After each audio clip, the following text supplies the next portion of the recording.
উন্নয়ন আৰু মূল্যবোধৰ ৰাজনীতিৰে ভাৰতীয় ৰাজনৈতিক সংস্কৃতিলৈ আমূল পৰিৱৰ্তন অনাৰ ঘোষিত লক্ষ্যৰে আগন্তুক লোকসভা নিৰ্বাচনৰ বাবে টঙালি বন্ধা আম আদমী পাৰ্টি চমুকৈ আপ দলটোৱে শোণিতপুৰ লোকসভা সমষ্টিৰ বাবে ঘোষণা কৰা দলীয় প্ৰাৰ্থী ঋষিৰাজ কন্দিনৰ বিৰুদ্ধে দিছপুৰ থানাত পঞ্জীয়ন হৈ ৰোৱা আনটো গোচৰৰ নম্বৰ হৈছে ৩২৪৪/17।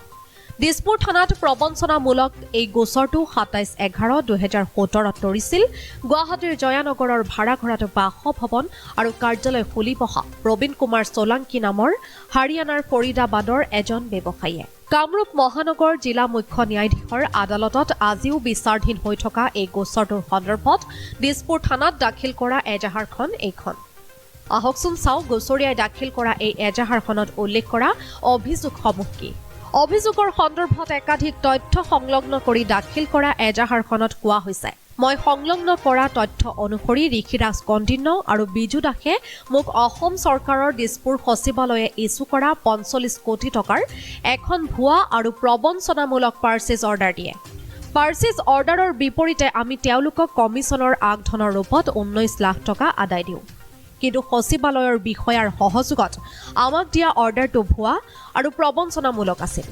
এজাহাৰত আৰু উল্লেখ কৰা হৈছে যে মই সংলগ্ন কৰা নথিপত্ৰ অনুসৰি ঋষিৰাজ কন্দিন্যই মোক ২০১৬ ডিচেম্বৰত উত্তৰ কাছাৰ স্বায়ত্তশাসিত পৰিষদৰ অন্তৰ্গত ডিমা হাছাওত ২২% কমিছনৰ বিনিময়ত ৩২০ কোটি টকাৰ এটা ২৫ MW ছ'লাৰ পাৱাৰ প্ৰজেক্ট প্ৰদানৰ অফাৰ দিয়ে।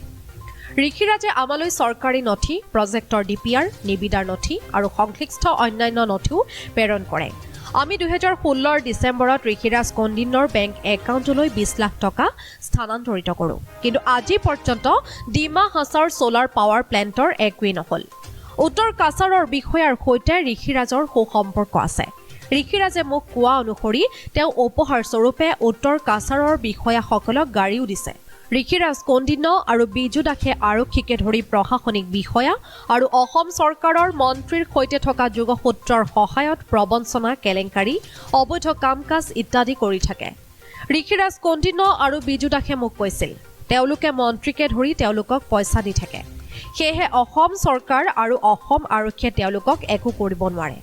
মই ছ'লাৰ প্ৰজেক্টৰ কাম কৰিবলৈ ইয়ালৈ আহিছিলোঁ। কিন্তু প্ৰবঞ্চনা আৰু ভুৱাৰ বলি হৈ মই বৃহৎ সমস্যাত পৰিছোঁ। আমি ঋষিৰাজ কন্দিন্যক ৩৯ লাখ টকা আদায় দিছিলোঁ। এতিয়া মই যোৱা ২ সপ্তাহ ধৰি তেওঁলোকৰ পৰা মৃত্যুৰ ভাবুকি পাই আছোঁ। ব্যৱসায়ীগৰাকীৰ এই এজাহাৰ মৰ্মে দিছপুৰ আৰক্ষীয়ে এটা গোচৰ পঞ্জীয়ন কৰি ঋষিৰাজ কন্দিন্য আৰু বিজু দাসৰ লগতে জয়ন্ত কুমাৰ নাথ আৰু দীপক কলিতা নামৰ আন ২জন ব্যক্তিকো অভিযুক্ত ৰূপে ঠাৱৰ কৰি তদন্ত আৰম্ভ কৰে। তদন্তৰ অন্তত যোৱা ১৪/১০/২০২১ তাৰিখে এই গোচৰ সন্দৰ্ভত মহামান্য আদালতত চাৰ্জশ্বীট দাখিল কৰে। এয়া দিছপুৰ আৰক্ষীয়ে আদালতত দাখিল কৰা চাৰ্জশ্বীটৰ চাৰ্টিফাইড কপি। এই চাৰ্জশ্বীটত আৰক্ষীয়ে এই সন্দৰ্ভত কি কৈছে চাওঁ আহকচোন। চাৰ্জশ্বীটত কোৱা হৈছে যে ঋষিৰাজ কন্দিন্য আৰু বিজু দাসে ২০১৬-১৭ত ডিমা হাছাও জিলাত এটা প্ৰজেক্ট দিয়াৰ নামত এজাহাৰকাৰী প্ৰবীণ কুমাৰ সোলাংকিৰ পৰা প্ৰবঞ্চনামূলকভাৱে বৃহৎ অংকৰ ধন লোৱা বুলি আৰু অভিযোগকাৰীক অভিযুক্তই কেতবোৰে নথি আৰু ৱৰ্ক অৰ্ডাৰ দিয়া বুলি যি অভিযোগ তোলা হৈছিল, তদন্তৰ কালত জানিব পৰা গ'ল যে উল্লেখিত নথিসমূহ ভুৱা আৰু প্ৰবঞ্চনামূলক। সেয়ে এটা গোচৰ ৰুজু কৰি তদন্ত কৰা হয়। অনুসন্ধান কৰি দেখা গ'ল যে অভিযুক্তই নথিপত্ৰৰ জালিয়াতিৰে সৈতে ঠগ প্ৰবঞ্চনাৰ স্বাৰ্থত গোচৰীয়াৰ বৃহৎ অংকৰ ধন আত্মসাৎ কৰিছে, যিটোৱে অভিযোগকাৰীৰ বৃহৎ ক্ষতি সাধন কৰাৰ লগতে ৰাজ্য চৰকাৰৰ সন্মানতো আঘাত হানিছে। অনুসন্ধান কালত পোৱা তথ্যৰ ভিত্তিত ভাৰতীয় দণ্ডবিধিৰ ৪২০/৪06/৪68/৩৪ ধাৰাৰ অধীনত অভিযুক্ত ঋষিৰাজ কন্দিন্য, বিজু কুমাৰ দাস, জয়ন্ত কুমাৰ নাথ ওৰফে জান আৰু দীপক কলিতাৰ বিৰুদ্ধে এক গোচৰ ৰুজু কৰি বিচাৰৰ বাবে এই চাৰ্জশ্বীট দাখিল কৰা হ'ল।